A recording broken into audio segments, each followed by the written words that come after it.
नेमकं झोपेतून उठल्या होत्या आणि त्यांना जांभळी आली. असं नेमकी त्यांना जांभळी आली आणि त्या जांभळीतून तो शुक पक्षी, मावशी म्हणतात कुणकुण बुद्ध्या सुचलेलीच्या पुढे येऊन बसले. तुम्हाला म्हणून नाही बरं का. चला,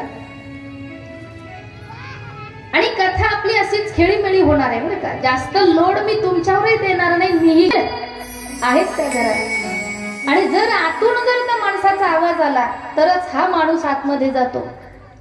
नसता आतून जर त्या बाईने सांगितलं ना, दादा बबड्याचे पप्पा घरी नाहीयेत, तर दारातला माणूस दारातूनच परत जातो. हा शिष्टाचार आहे, ही पद्धती आहे. भगवान शंकर द्वारावरती थांबले आणि वेद व्यासांच्या येण्याची वाट पाहतात. थोड्याच वेळामध्ये व्यासजी त्या ठिकाणी आले. विचारतात की शिवजी, अहो कुणीकडे येणं केलं? चरणावरती नतमस्तक झाले. दर्शन झालं, भगवान शंकराचा आनंद झाला. सुंदर अशी स्तुती गायली आहे वेदव्यासांनी. नागेंद्र हराय त्रिलोचनाय भस्माकराय महेश्वराय विद्यावसुधाय दिगंबराय तस्मै नमः शिवाय.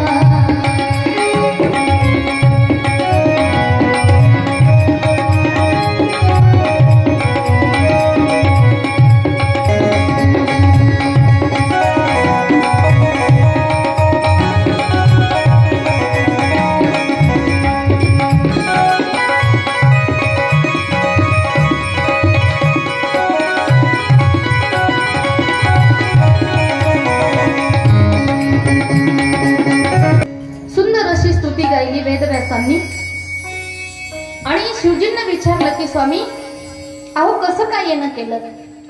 त्यावेळेला भगवान शंकर सांगतात की व्यासजी, अहो एका शुक पक्षाने चोरून कथा ऐकली आणि तो शुक पक्षी तुमच्या आश्रमात गेलाय, पण आता कुठे दिसत नाहीये.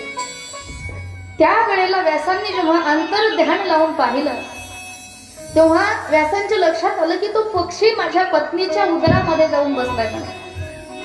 आता त्या ठिकाणी तुम्ही त्याला मारू शकत नाही का? कारण का त्याने माझ्या पत्नीच्या उदरात प्रवेश केलाय ना. पर्यायाने तो आता माझा पुत्र झालाय म्हणे. काय झालाय? तो आता माझा पुत्र आहे, म्हणून तुम्ही आता त्याला मारू शकत नाही. आणि मग जेव्हा वेद व्यासांचा निरोप घेतला भगवान शंकर यांनी, भगवान शंकर पुन्हा कैलास पर्वतावरती आले. आणि आता हा शुक पक्षी माता विटिकेच्या गर्भामध्ये किती दिवस राहिला? 9 महिने नाही, 9 वर्षही नाही, तर किती दिवस? संतांनी वर्णन केलंय की ब्राह्मणाचे पोर एका खेळाशी भ्याले, ते 12 वर्ष लपाले रे. 12 वर्ष विटिकेच्या गर्भामध्ये शुकाचार्य महाराज थांबले. आणि 12 वर्षानंतर स्वतः भगवंताने येऊन सांगितलं त्याला की शुका, तू आता बाहेर ये. तेव्हा त्या ठिकाणी कापत कापत बाहेर आले. पण जन्माला आल्यानंतरही आई वडिलांजवळ राहिले नाही. नागवेची पळवणी गेले रे. जन्मल्याबरोबर वनामध्ये निघून गेले. नाही का? जगातले सगळ्यात मोठं वैराग्य जर काय असेल, सगळ्यात मोठं मूर्तिमंत वैराग्य जर काय असेल, तर ते शुकाचार्य महाराज आहे. संतांनी वर्णन केलंय की जन्मताची संसार त्यजेला शुके, तोची एक निष्कलंक तुका म्हणे. कसलाही कलंक अंगाला लावून घेतलेला नाहीये. या संसारामध्ये घरादारामध्ये अजिबात त्या ठिकाणी कसलीही आशा न बाळगता जन्माला आल्याबरोबर अरण्यामध्ये निघून जातात आणि सतत भगवत चिंतन करतात. असे अधिकारी असणारे ते शुकाचार्य महाराज. आणि ते शुकाचार्य महाराज कोणाचे गुरु आहेत? सूतजी महाराजांचे. जे सूतजी महाराज सौनकादिक ऋषींना कथा सांगतात. सौनकादिक ऋषींनी विचारलं होतं की सूतजी महाराज, तुम्ही गुरुला नमन वंदन करताय, पण तुमचे गुरु कोण आहेत? काही मिनिटापूर्वी आपण कथा ऐकली. याच्यासाठी लक्ष देऊन ऐकलं ना, मग ते लक्षात राहतं. आता आज जर तुम्ही कथा लक्ष देऊन ऐकली तर काही आजच्या कथेतले प्रश्न मी तुम्हाला उद्या विचारेल. चालेल का? आले तर आले, नाही मिळाले. रोज कथेमध्ये 3 प्रश्नाची उत्तरं तुम्ही मला द्यायची. ठीक आहे. 3 प्रश्नांची अचूक उत्तरं तुम्ही मला द्यायची आणि शेवटच्या दिवशी चांदीचं नाणं तुम्हीच मला द्यायचं. ती काही घेऊन आली नाही, फक्त लक्ष देऊन कथा ऐकायची. फार गोड कथा आहे. मग सुखाचार्य महाराजांना त्या ठिकाणी नमन वंदन केलं आणि आता जे 6 प्रश्न विचारले होते. पहिला प्रश्न होता की जीवाचं परम कल्याण कशामध्ये आहे. तर त्याचं उत्तर देतात की जीवाचं परम कल्याण भगवंताच्या भजनामध्ये आहे. भगवंताची भक्ती केल्याने जीवाचं कल्याण होतं, भजन केल्याने कल्याण होतं. दुसरा प्रश्न होता भगवान परमात्मा अवतार का घेतात. निराकार निर्गुण निराकार असणारा तो भगवंत नर आकार का होतो, तो सगुण साकार स्वरूपाला का येतो, अवताराला का येतो, अवतार का घेतो, कशासाठी अवतार घेतो. तर भगवान परमात्मा स्वतः त्या ठिकाणी गीतेमध्ये वर्णन करत आहे.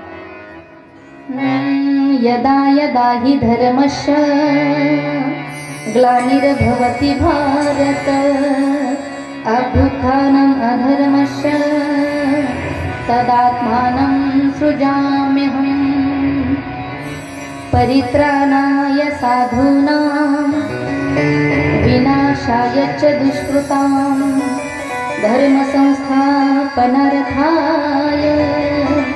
संभवामि युगे युगे.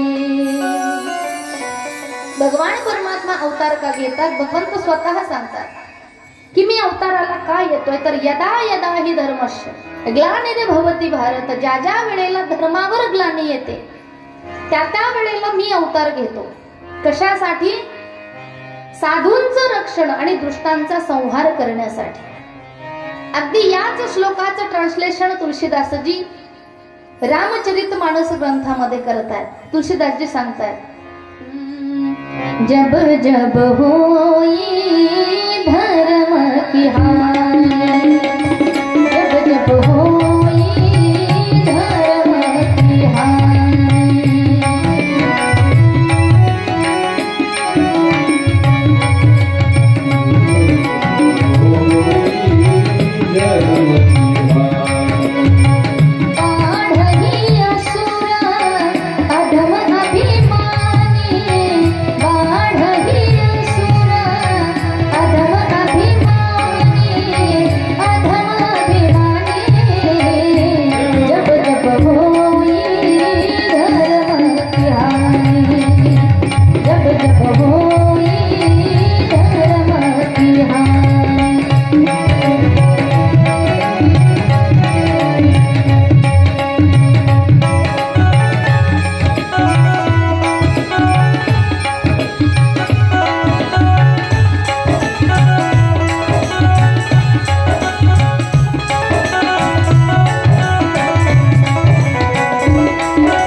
व्यासजी वर्णन करतात की जब जब होई धर्म की हानी, ज्या ज्या वेळेला धर्माची हानी होते, अधर्माची वाढ होते, त्या त्या वेळेला भगवान परमात्मा अवतार घेत आहे. मग भगवंत अवतार का घेतात याचंही उत्तर मिळालं. आता पुढचा प्रश्न आहे की भगवंताचे अवतार किती आहेत. तर भगवान परमात्म्याचे संत चरित्रामध्ये भगवंताचे 10 अवताराचं वर्णन आहे. संतांनी देवाच्या 10 अवताराचं वर्णन केलेलं आहे. भागवत ग्रंथामध्ये भगवंताच्या 24 अवताराचं वर्णन आलेलं आहे. मग 24 अवतार भगवान परमात्म्याचे कोणते कोणते आहेत इथे फक्त आपण नाम उल्लेख करणार आहोत आणि पुढे 6 दिवसामध्ये त्या अवताराची पूर्ण कथा आपण पाहणार आहोत.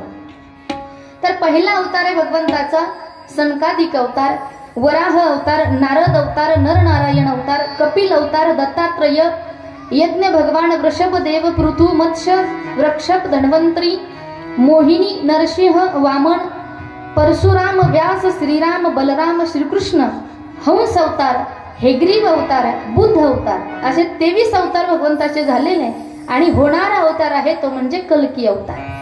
तो अवतार अजून बाकी आहे. 24 अवतार भगवान परमात्म्याचे भागवत कथेमध्ये सांगितलेले. तसे तर भगवंताचे अनंत अवतार आहेत. किती आहेत? 3 द्या. अनंत अवतार आहेत भगवान परमात्म्याचे. अनंत अवतार घेसी भक्ता करणे, घेसी भक्ता करणे, कनवाळू कृपाळू, कनवाळू कृपाळू दिना लागे उधरणे. अवतार घेसी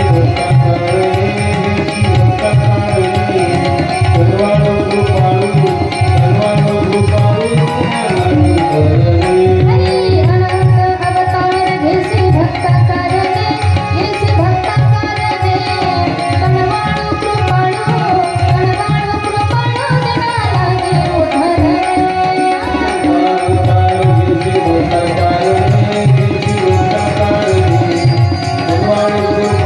अनंत अवतार घेसी भक्ता करणे, घेसी भक्ता अनंत अवतार आहेत. आपण रोज काकड्यामध्ये तो वर्णन ऐकत असतो, पाहत असतो. मग अनेक अवतार आहेत भगवान परमात्म्याचे. पण मग हे भागवत लिहिणारा अवतार कोणता आहे तर व्यासाच्या अवताराची कथा या ठिकाणी आलेली आहे.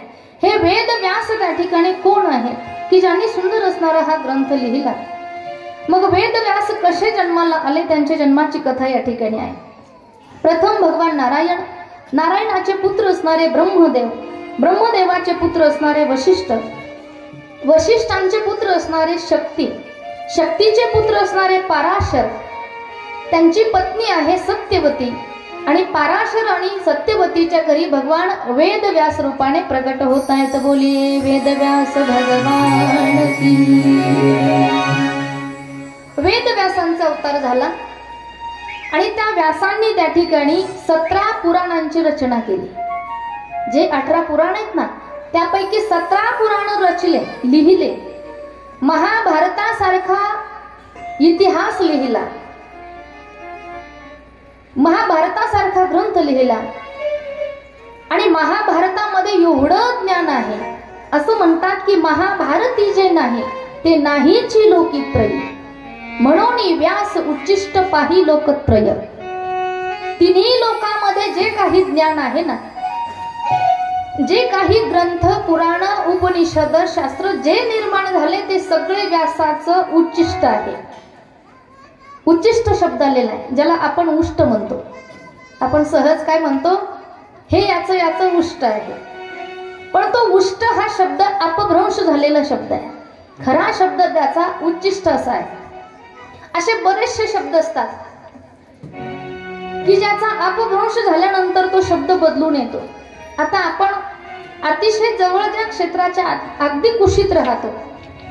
ते क्षेत्र म्हणजे पैठण, नाही का? आपण म्हणतो ना श्री क्षेत्र पैठण, पण त्या क्षेत्राचं नाव ही पैठण नाहीच आहे मुळात. मग तुम्ही म्हणाल काय नाव आहे त्याचं? त्या क्षेत्राचं नाव आहे प्रतिष्ठानपूर. बघा, जे हुशार तज्ञ लोक आहेत त्यांच्या ते लक्षात येतं. आणि ग्रंथामध्येही वर्णन आलेलं आहे की त्याचं नाव आहे प्रतिष्ठानपूर. पण ते प्रतिष्ठानपूर जरा म्हणायला मोठं वाटत असेल पूर्वीच्या लोकांना, म्हणून सोपा मार्ग काढला पैठण. आणि तो अपभ्रंश शब्द आहे पैठण. जसं आपण आता उष्ट म्हणतो, पण तो उच्चिष्ट असा शब्द आहे. मग जेवढे ग्रंथशास्त्र झाले ते सगळे व्यासांचे काय झाले? उच्चिष्ट झाले.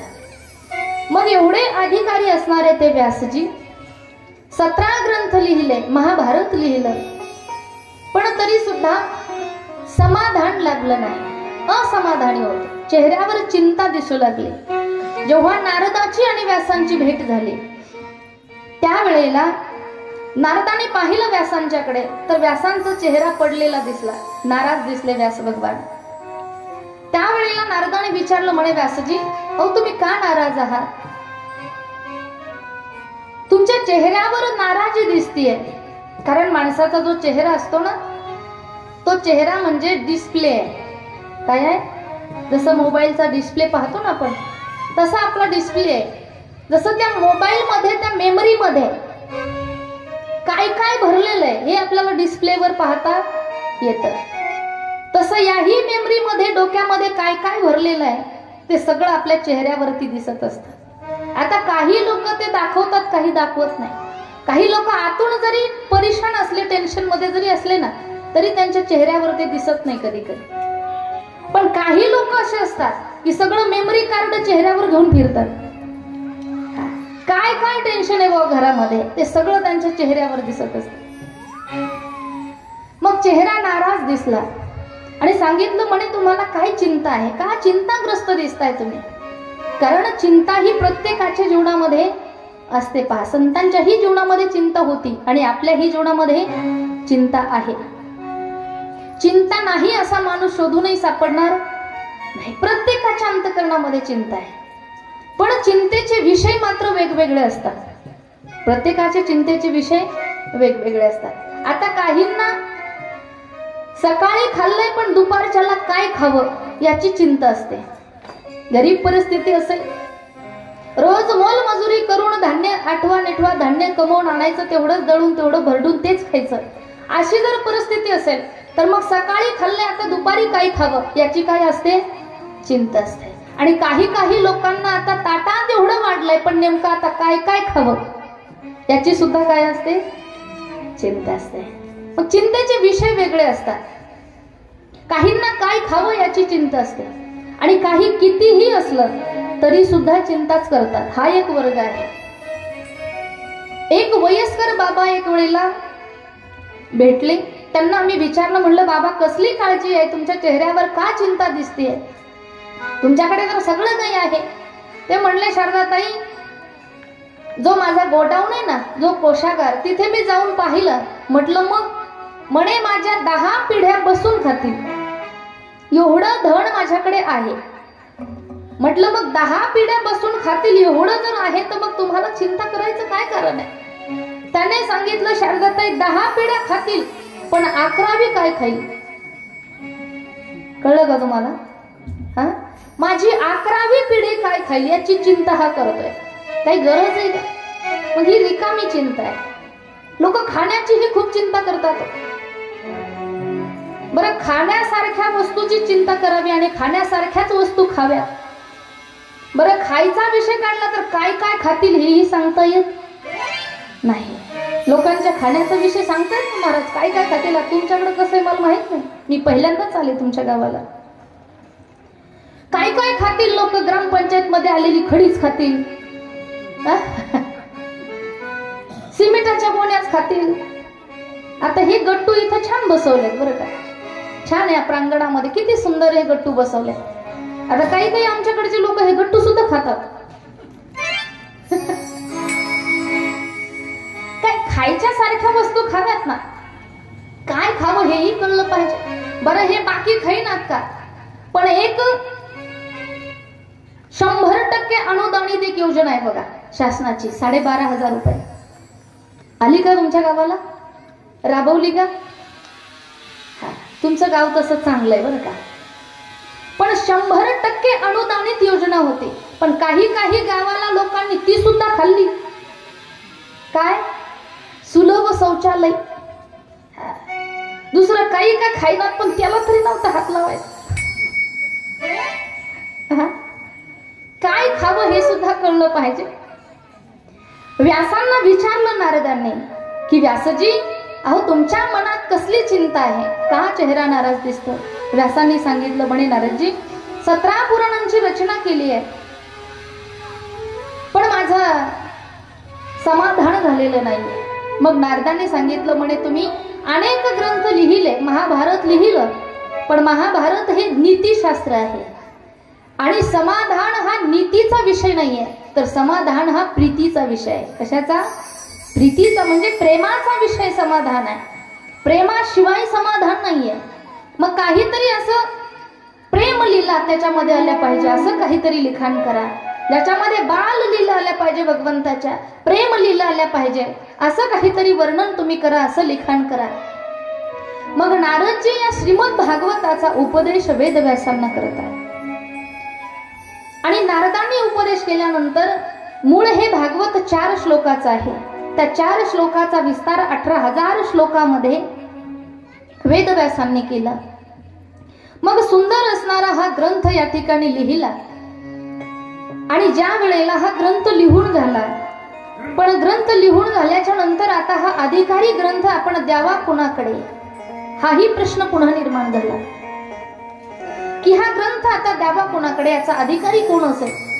मग विचार करत आहेत की भृगु ऋषींच्याकडे द्यावा का, पण म्हटले नाही, कारण भृगु ऋषींनीही क्रोधावर विजय मिळवलेला नाहीये. एवढा क्रोध अनावर झाला की भगवंताच्या छातीवर लाथ मारली भृगु ऋषींनी. मग भृगु ऋषी याचा अधिकारी नाहीये, विश्वामित्रांना हा ग्रंथ द्यावा का? लक्षात आलं, विश्वामित्र ही अधिकारी नाहीये, कारण का कामावर विजय मिळवलेला नाहीये. मग या ग्रंथाचा अधिकारी कोण आहे? लक्षात आलं की जो जन्मल्याबरोबर भगवत चिंतन करण्यासाठी निघून गेलाय ना, तो माझा पुत्र असणारा शुकाचार्य, तो या ग्रंथाचा अधिकारी आहे. पण मग त्याचा शोध घ्यायचा आहे. 2-4 शिष्य त्या ठिकाणी बोलावले आणि त्या शिष्यांना त्या ठिकाणी काही श्लोक, मोजके काही श्लोक पाठांतर करून दिले आणि सांगितलं की तुम्ही अरण्यामध्ये जा आणि या श्लोकाचं गायन करा. जेव्हा ते शिष्य त्या ठिकाणी जंगलामध्ये, अरण्यामध्ये गेले आणि त्या श्लोकाचं गायन करू लागले. बर्हापीडं नटवर वपू कर्णयो कर्णिकारं बिभ्रदवास कनक कपिशं भर्जयन्तीं चमाला रन्ध्रार वेणोरधर सुधया पूरयन् गोपवृन्दै वृन्दारण्य स्वपदरमणं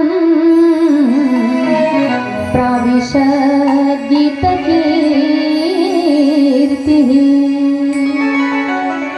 वर्णन केलंय की बर्हापीडम, बर्हा म्हणजे मोर, मोर मुकुट ज्या भगवंताने धारण केलेला आहे. कर्णयो कर्णिकारम, कानामध्ये कणेराचे फुलं धारण केलेले आहे.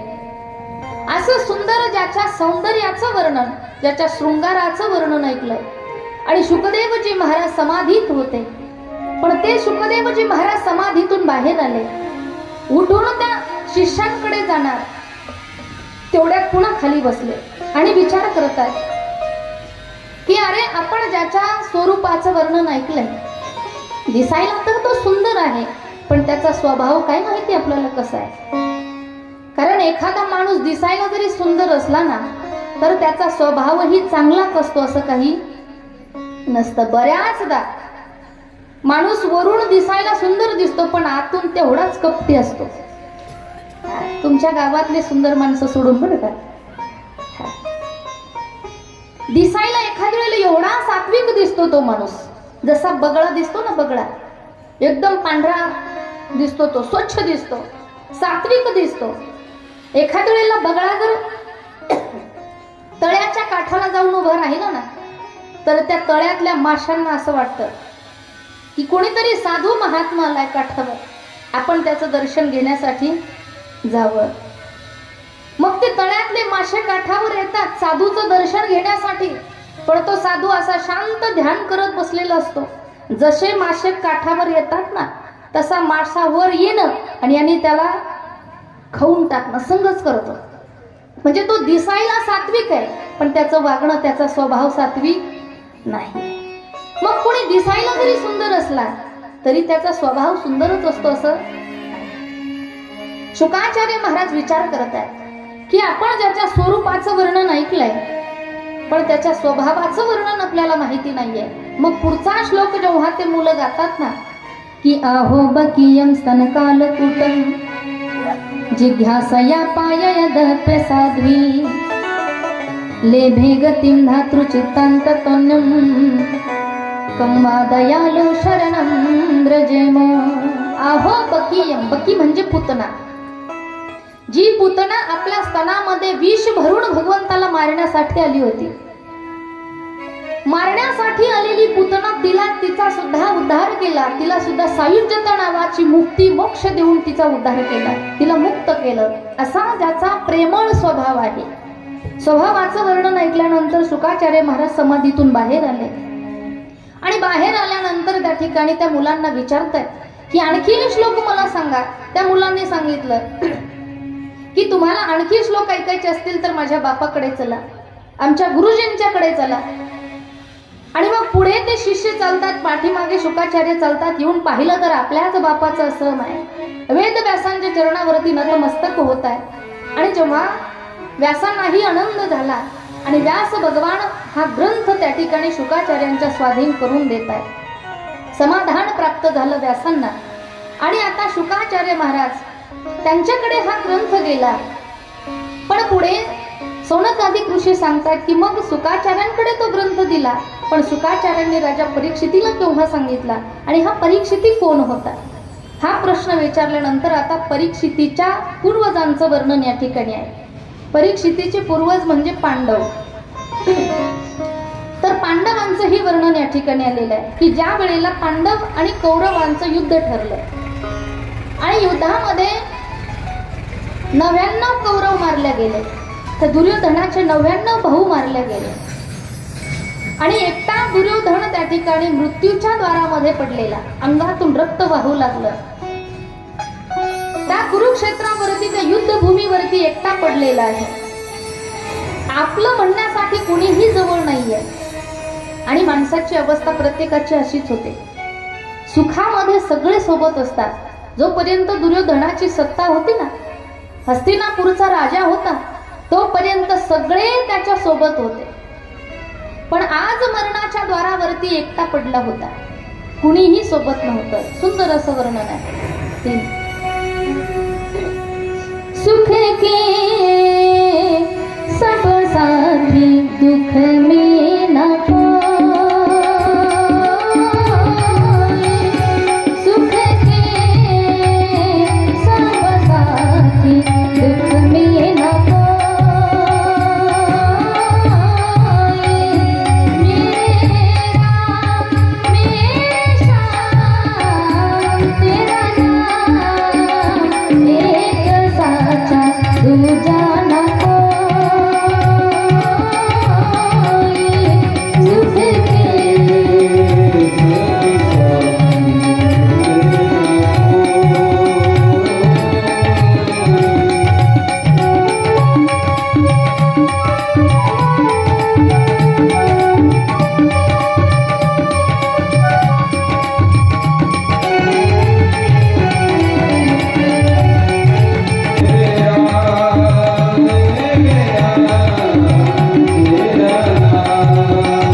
आपल्या सोबत असतात, पण जेव्हा माणसावर दुःखाचे प्रसंग येतात ना, तेव्हा कुणीही आपल्या जवळ नसतं. किंवा नाथ बाबाही सांगतायत ना, नाही रे नाही कुणाचे कोणी, नाही रे नाही कुणाचे कोणी.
प्रसंगी कुणीही कुणाचं नसतं.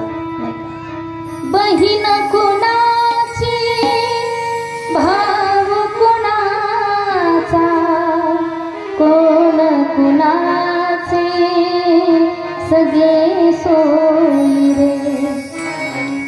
मेल्या मागे सर्व राहिले,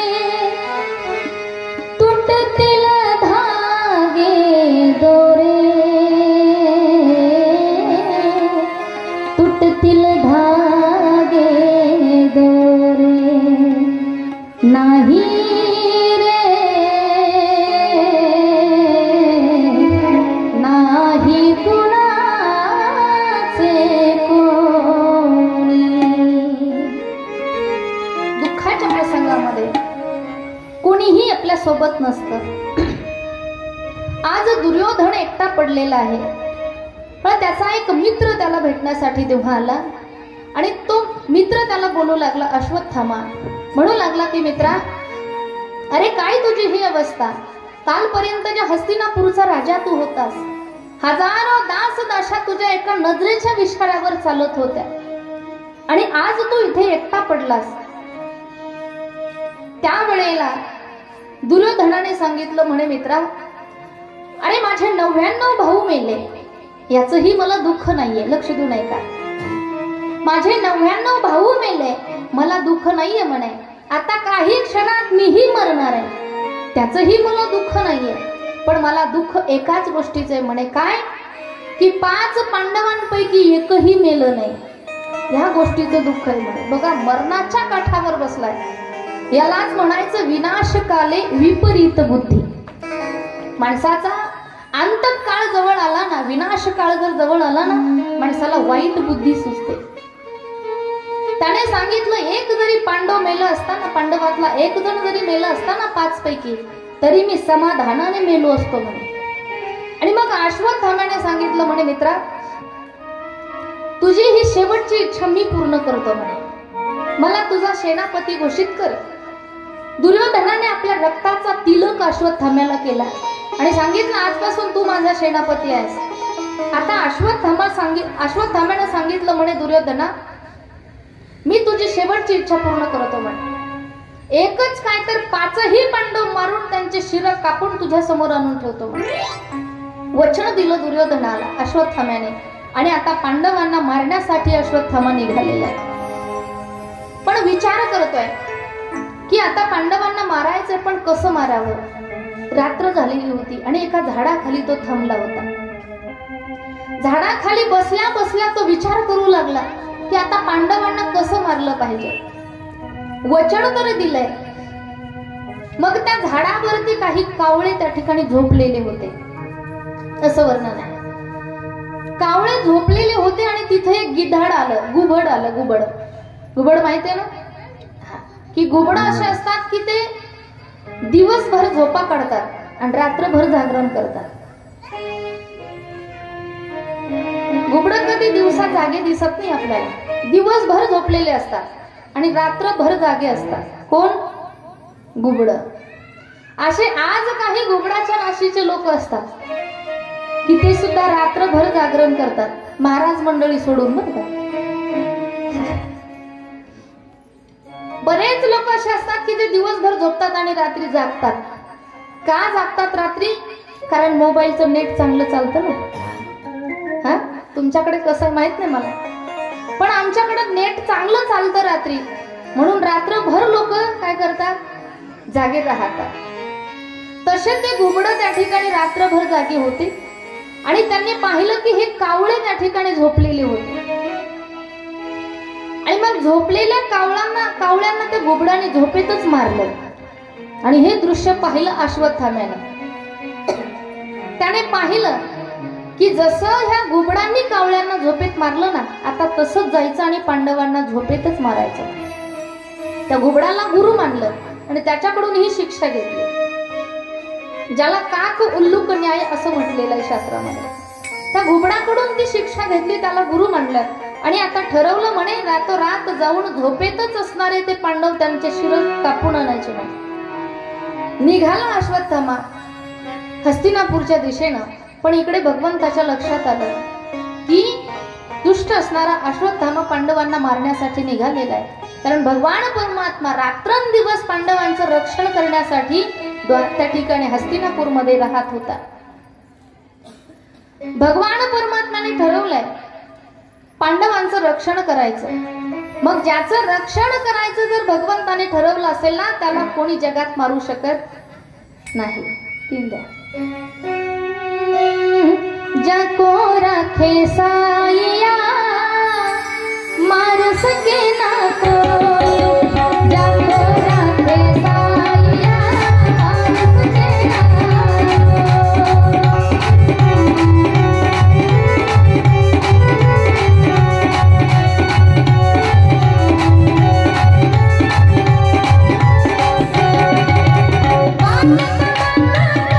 कोई.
त्याला या जगात कुणीही मारू शकत नाही.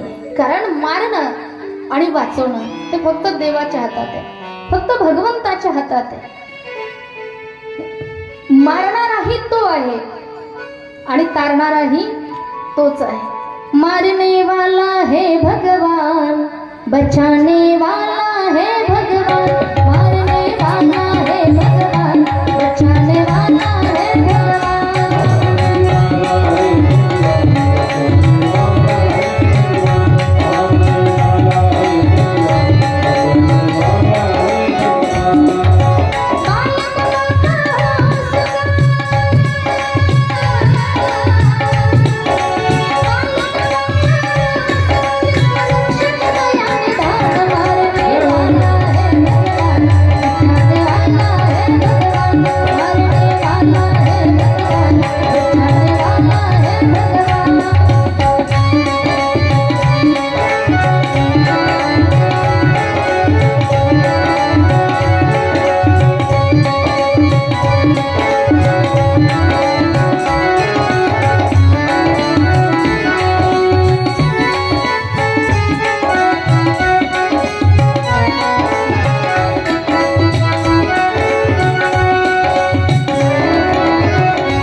मारणाराही तो आहे आणि वाचवणाराही तो भगवंत आहे. भगवान परमात्माने ठरवलं पांडवांचं रक्षण करायचं. अश्वत्थामा मारण्यासाठी निघालेला आहे, पण भगवान परमात्मा अर्जुनाच्या महालामध्ये जात आहे आणि अर्जुनाला सांगतात की अर्जुना, अरे असा झोपतोयस काय म्हणे.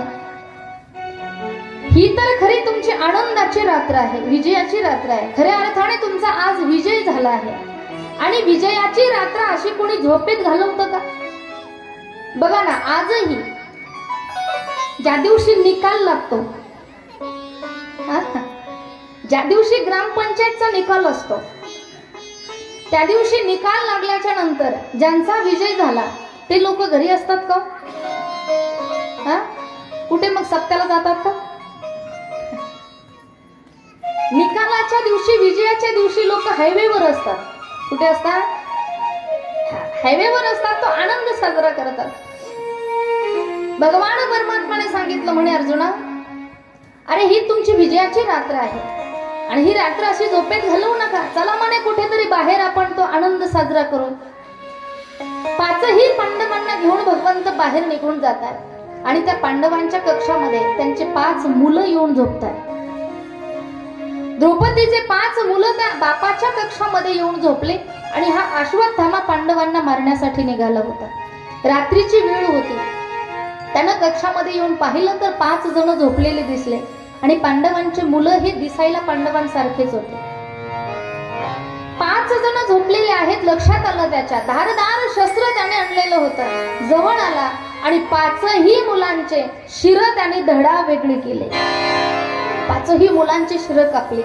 मस्तक घेऊन तो दुर्योधनाकडे आला आणि दुर्योधनाला दाखवले. हे बघ म्हणे, 5ही पांडवांना मारून त्यांचे शिर घेऊन आले. दुर्योधनाला आनंद झाला. एक पांडव तरी मेला पाहिजे अशी माझी शेवटची इच्छा होती, पण तू 5ही पांडव मारलेस म्हणे. मनातून आनंद झाला दुर्योधनाला. दाखव म्हणे, ज्या भीमाने माझी ही अवस्था केली ना, त्या भीमाचं शिर मला आणून दाखव म्हणे. तर भीमपुत्र हा दिसायला भीमासारखाच होता.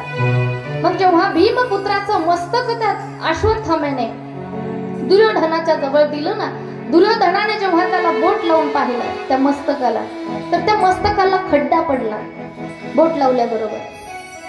मग मात्र दुर्योधनाच्या लक्षात आलं की हे मस्तक भीमाचं नाहीये, कारण भीम हा वज्रदेही होता. असं म्हणतात, लहानपणी जर भीम दगडावर पडला ना तर भीमाला लागत नव्हतं. एरवी जर छोटं मूल जर पडलं रस्त्यात, दगडावर पडलं तर डोकं फुटतं नाही का, पण भीमाच्या बाबतीत उलट होतं. भीम दादा जर एखाद्या दगडावर पडला ना तर त्याला लागत नव्हतं, तो दगड फुटत होता. असं त्याचं ते शरीर होतं, वज्रदेही होता भीम. पण जेव्हा डोक्याला मस्तकाला खड्डा पडला, दुर्योधनाच्या लक्षात आलं. म्हणे अश्वत्थामा, अरे तू पांडव मारले नाहीस तर हे पांडव पुत्र मारलेस. म्हणे पांडव मारले याचा आनंद झाला होता, पण पांडवाऐवजी पांडवांचे 5 पुत्र मारले गेले या गोष्टीचं दुःख झालं दुर्योधनाला. दुर्योधन म्हणू लागला, अरे अश्वत्थामा, तू तर आमच्या वंशामध्ये कोणी शिल्लकच ठेवलं नाहीस. म्हणे माझं वैर त्या पांडवांसोबत होतं, त्याच्या मुलासोबत नाही. निष्पाप असणारी ही बालक तू मारलीस, तू हत्या केलीस, बाळ मारल्या गेले याचं दुःख झालं. आणि दुर्योधनाला शाप लागलेला होता की जेव्हा आनंद आणि दुःख हे दोन्ही जेव्हा एका वेळेला होतील तेव्हा तुझा मृत्यू होईल. म्हणून आज दुर्योधनाला पांडव मारले याचा आनंदही झाला होता, काहीच क्षणात पांडव पुत्र मारले गेले याचं दुःख झालं. आणि त्या शापाने त्या दुर्योधनाचा त्या ठिकाणी मृत्यू झाला. दुर्योधन मेला. पण जेव्हा रात्र उलटून गेली, सकाळ झाली आणि द्रौपदी आपल्या मुलाची वाट पाहत होती की रोज सकाळी उठल्याबरोबर मुलं त्या ठिकाणी पहिले माझ्या दर्शनाला येतात. आज बराच वेळ झाला पण अजूनही मुलं माझ्या दर्शनाला आली नाही. म्हणून द्रौपदीने मुलाच्या कक्षात जाऊन पाहिलं तर मुलं कक्षामध्ये नव्हते. म्हणून आपल्या मालकाच्या कक्षामध्ये जाऊन पाहिलं तर द्वारातच त्या ठिकाणी रक्ताचा पूर वाहताना दिसला. हृदय गहिवरून आलं द्रौपदीचं, हा काय प्रकार पाहते मी. आणि जेव्हा आतमध्ये जाऊन पाहिलं ना द्रौपदीने, तेव्हा पाहिलं तर 5ही मुलाची फक्त धड पडलेली होती. एकाही मुलाच्या धडावर शिर त्या ठिकाणी नव्हतं. आकांत म्हटला त्या द्रौपदीने, टाहो फोडून रडू लागली द्रौपदी. माता शिशूना निधनं सुताना निशम्य घोरं परितप्यमाना ददारु दद्वास्पकला कुलाक्षी तं संत्वयन्ना किरीटमाली. माता शिशूना निधनं सुताना, जेव्हा तिच्या लक्षात आलं की माझे मुलं मारल्या गेली, टाहो फोडून ती द्रौपदी माता रडू लागली. आकांत म्हणला द्रौपदीने. तिच्या रडण्याच्या आवाजाने सगळे त्या ठिकाणी तिथे एकत्रित आले. सगळे जण रडू लागले. कुंती माता रडतीये, सुभद्रा रडतीये, 5 पांडव रडू लागले. एवढंच नव्हे तर भगवान परमात्म्याच्याही डोळ्यातून अश्रू वाहू लागले. भगवंत विचार करतोय, अरे काय निष्पाप बाळाची हत्या याने केली आहे. मग प्रत्येक जण अर्जुनाला सांगू लागला, अर्जुना अरे तू धनुर्धारी आहेस, तू योद्धा आहेस, मग ज्याने कोणी हे 5 बाळ मारली असतील ना त्याला तू जिवंत ठेवू नको, त्याला मृत्यूदंड दे, त्याचा प्राण घे. अर्जुन विचार करतोय की माझे 5 मुलं कोणी मारले असतील. भगवान परमात्म्याने सांगितलं, अर्जुना अरे हे दुष्ट काम दुष्ट असणाऱ्या त्या अश्वत्थाम्याचं आहे. भगवंताने रथ जुंपला, अर्जुनाला रथात बसवलं आणि अश्वत्थाम्याला मारण्यासाठी त्याच्या पाठीमागे रथ घेऊन धावले. अश्वत्थाम्याने बाण सोडले अर्जुनावरती, ब्रह्मास्त्र सोडलं, अर्जुनाने ते ब्रह्मास्त्र वश केलं. अश्वत्थाम्याला रथाला बांधलं आणि सभेमध्ये त्या हस्तिनापूरमध्ये घेऊन आला. जेव्हा प्रत्येक जण म्हणू लागला, अर्जुना अरे याला जिवंत ठेवू नको, याचा प्राण घे, याला मृत्यूदंड दे.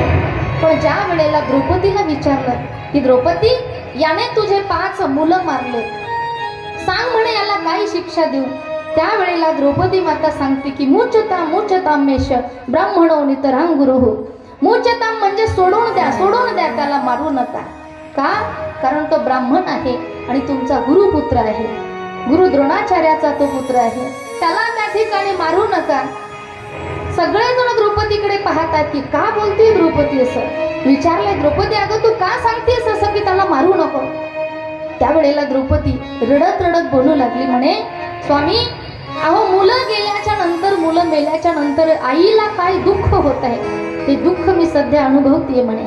माझे 5 मुलं गेलीत ना, माझ्या हृदयाला काय दुःख आहे हे मी सध्या भोगतीये आणि मला नाही वाटत म्हणे की जे दुःख मी सहन करते ना तेच दुःख माता गौतमीनेही सहन करावं, तेच दुःख माता गौतमीलाही व्हावं. म्हणून हे काहीच काळीच बोलताय की एका आईला दुःख झालंय ना तेच दुःख दुसऱ्या आईला होऊ नये. म्हणून तुम्ही त्या ठिकाणी अश्वत्थाम्याला मारू नका, सोडून द्या.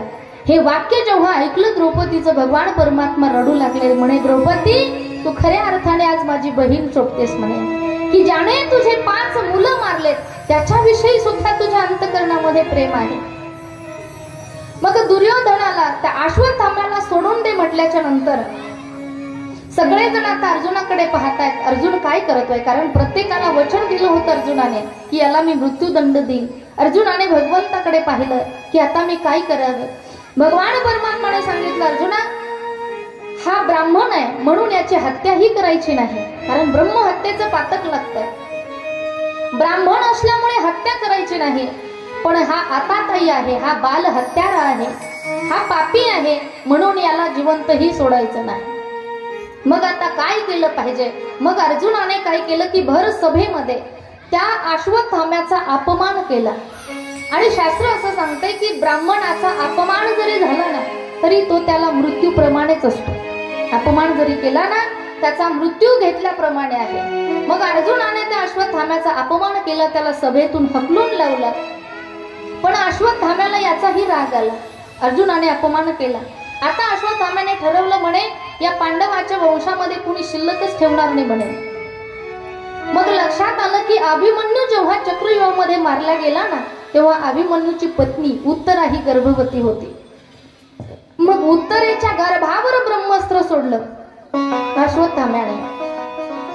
उत्तरेला काहीतरी माझ्या हृदयामध्ये जाळणारी वस्तू प्रवेश करतेय ही गोष्ट जेव्हा समजली, उत्तरा धावत धावत आली, भगवान परमात्म्याला शरण आली. देवा माझ्या गर्भाचं रक्षण करा, मी मेले तरी चालेल देवा, पण पांडवांचा शेवटचा वंशज जो माझ्या उदरात वाढतोय ना त्या माझ्या गर्भाचं रक्षण करा.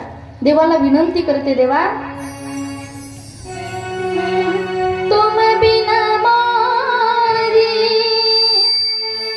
कोण खबर ले, गोवर्धन गिरधारी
देवा, माझ्या गर्भाचं रक्षण आता तुझ्याशिवाय कोणीही करणार नाही.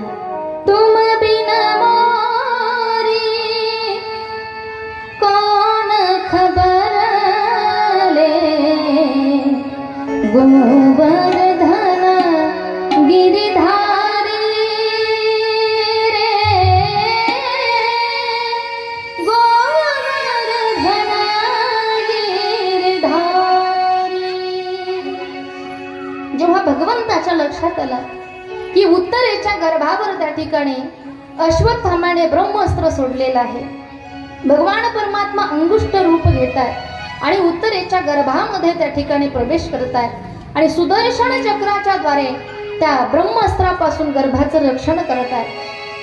जेव्हा उत्तरेच्या गर्भाचं रक्षण झालं, कुंती मातेला आदी करून पांडवांना आनंद झाला.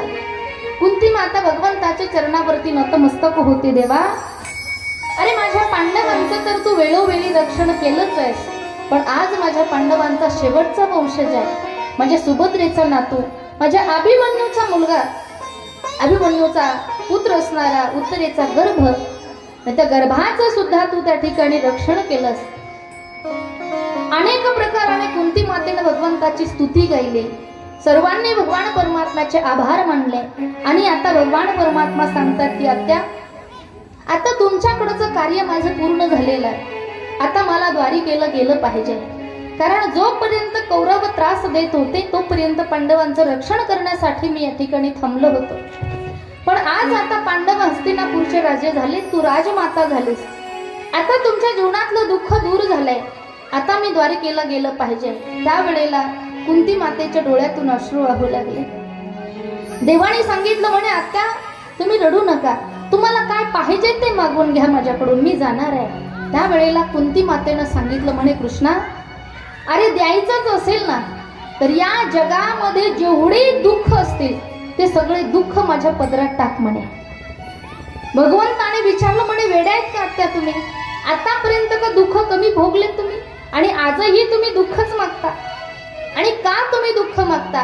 त्यावेळेला कुंती आत्या सांगू लागली म्हणे, देवा, जोपर्यंत दुःखाचे प्रसंग होते ना तोपर्यंत तू आमच्या जवळ होतास, आणि आज सुख आलंय, आज हस्तिनापूरची राजमाता होण्याचं सौभाग्य प्राप्त झालंय देवा, सुखाचे दिवस आलेत. पण तू जर आम्हाला सोडून जात असशील ना तर आगी लागो तया सुखा, जेणे हरी आग लागू दे म्हणे त्या सुखाला. तू जर सोबत राहणार असशील ना तर जगातले सगळे दुःख भोगायला मी तयार आहे. अनेक प्रकाराने कुंती मातेला समजावून सांगतायत भगवंत, पांडवांना त्या ठिकाणी समजावून सांगतायत. धर्मराजा दुःख करतायत, धर्मराजा रडू लागलेला आहे. लक्षात आलं भगवंताच्या की धर्मराजाला उपदेश करावा लागणार आहे, पण आपल्याकडून तो मान्य होणार नाही, कारण धर्मराजा देवाला देव मानत नव्हते. तर धर्मराजा भगवंताकडे वात्सल्य भावाने पाहत होते. माझ्या मामाचा मुलगा आहे आणि माझ्यापेक्षा वयाने छोटा आहे, असंही त्या ठिकाणी भाव होता त्यांच्या अंतःकरणामध्ये. मग लक्षात आलं की धर्मराजाला उपदेश आपला मान्य होणार नाही, म्हणून महात्म्याकडून, थोर व्यक्तीकडून धर्मराजाला उपदेश करून घेतला पाहिजे.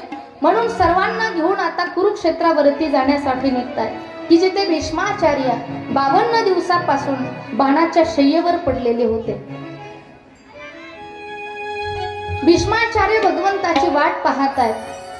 आज आपल्या कथेमध्ये ज्यांचं सुंदर असं मार्गदर्शन आपल्या या नाम सप्ताहाला लाभलेलं आहे, अतिशय कुशल असं मार्गदर्शन ज्यांचं आहे, आणि महाराष्ट्रामध्ये एक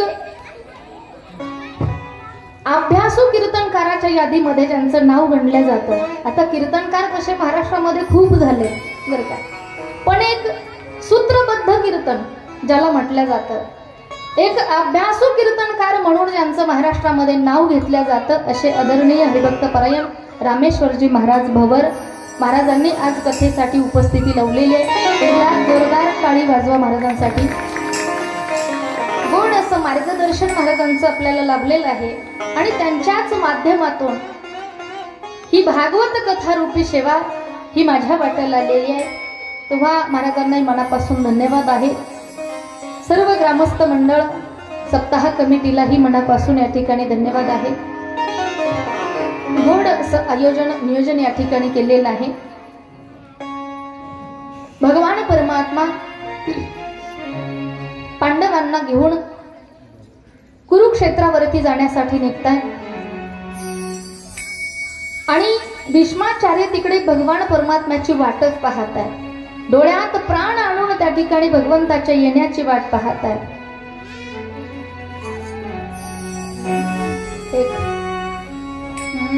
इतना तो करना स्वामी जब प्राण तन से निकले. इतना तो करना स्वामी जब प्राण तन से निकले. गोविंद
दर्शनाची वाट पाहत आहेत की देवा शेवटी मला त्या ठिकाणी दर्शन द्या, माझी शेवटची इच्छा त्या ठिकाणी पूर्ण करा, मनोमन भगवंताची प्रार्थना करतात। आणि भगवान परमात्मा पांडवांना घेऊन भीष्माचार्यांच्या समोर येऊन उभे राहतात। जेव्हा भगवंताला पाहिलं, उठून उभा राहून दर्शन करण्याची इच्छा होती, पण शरीरामध्ये बाण घुसले होते। दर्शन दो घनश्याम नाथ मोरे अखिया प्यासी रे, दर्शन दो घनश्याम नाथ मोरे अखिया प्यासी रे, दर्शन दो घनश्याम।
भगवान परमात्म्याचं मनोमन त्या ठिकाणी दर्शन घेत आहेत। भगवंत सांगतात की बाबा पांडवांना त्या ठिकाणी दुःख झालंय, धर्मराजांना शोक झालेला आहे, तुम्ही त्यांना उपदेश करा।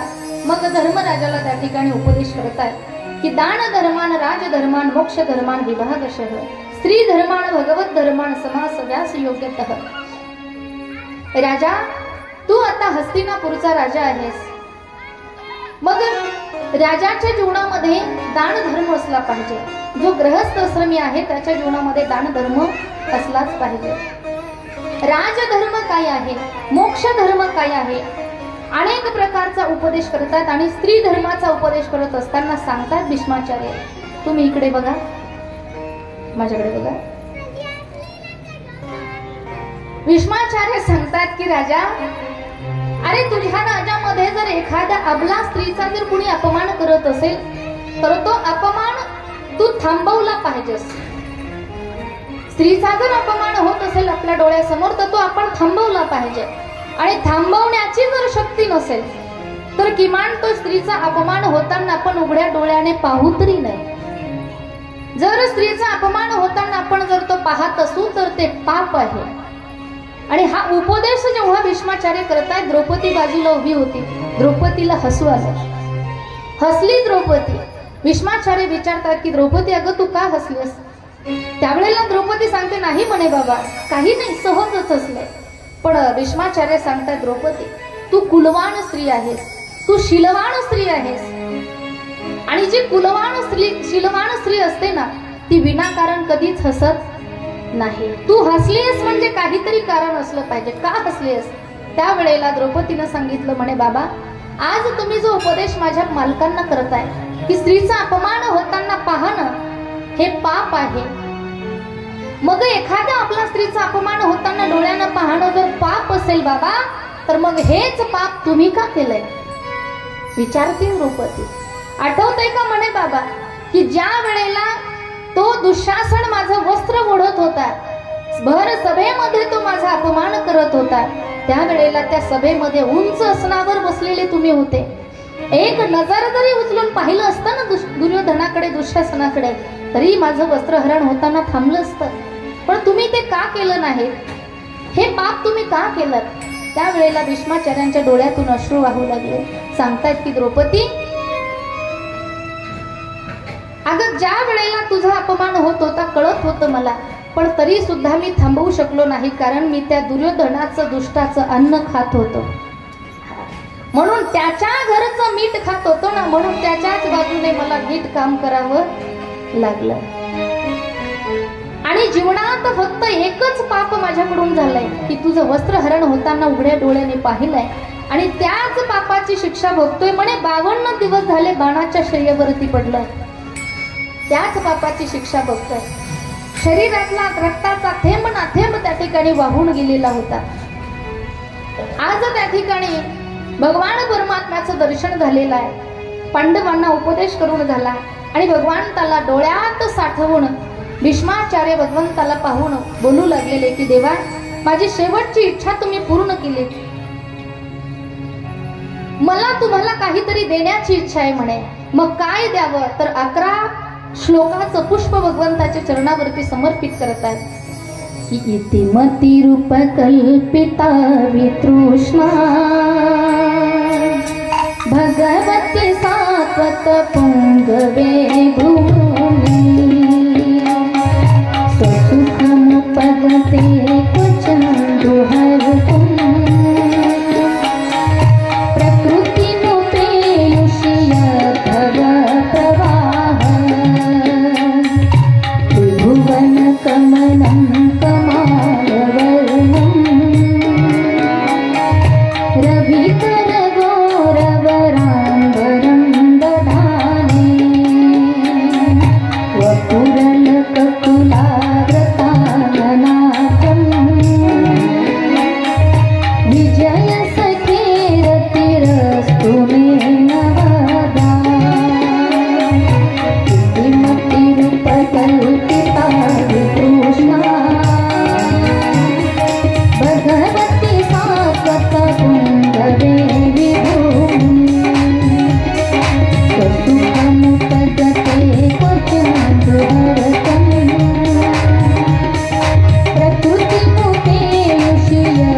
चरणावरती समर्पित करतात आणि मनोमन भगवंताचं स्वरूप हृदयामध्ये साठवतात आणि भीष्माचार्य भगवंताच्या चरणावरती आपली प्राण ज्योत त्या ठिकाणी विलीन करतायत. गोपाल कृष्ण भगवान की जय. आणि अशा प्रकारे भीष्माचार्यांचं ते महाप्रयाण झालं. भगवान परमात्मा आता पांडवांचा निरोप घेऊन द्वारिकेला जाण्यासाठी निघतायत. आता भगवान परमात्मा हस्तिनापूरवरून निघालेले द्वारिकेला जाण्यासाठी. पण भगवंताला आता द्वारिकेला जाता जाता जाता जाता उद्याचे 2 वाजतील. हा, आता देवाला द्वारिकेला जाण्यासाठी आपल्याला वेळ द्यावा लागेल ना. तेव्हा आता भगवान परमात्मा द्वारिकेला निघालेले आहे, पण पोहोचतील ते उद्या 2 वाजता. तेव्हा उद्या ठीक 2 वाजता आपली कथा या ठिकाणी प्रारंभ होणार आहे. आजची कथा या ठिकाणी आपली विराम घेते. एक सुंदर भजन होईल. सर्वांनी उठून उभं राहायचंय. सर्वांनी उठून उभं राहा.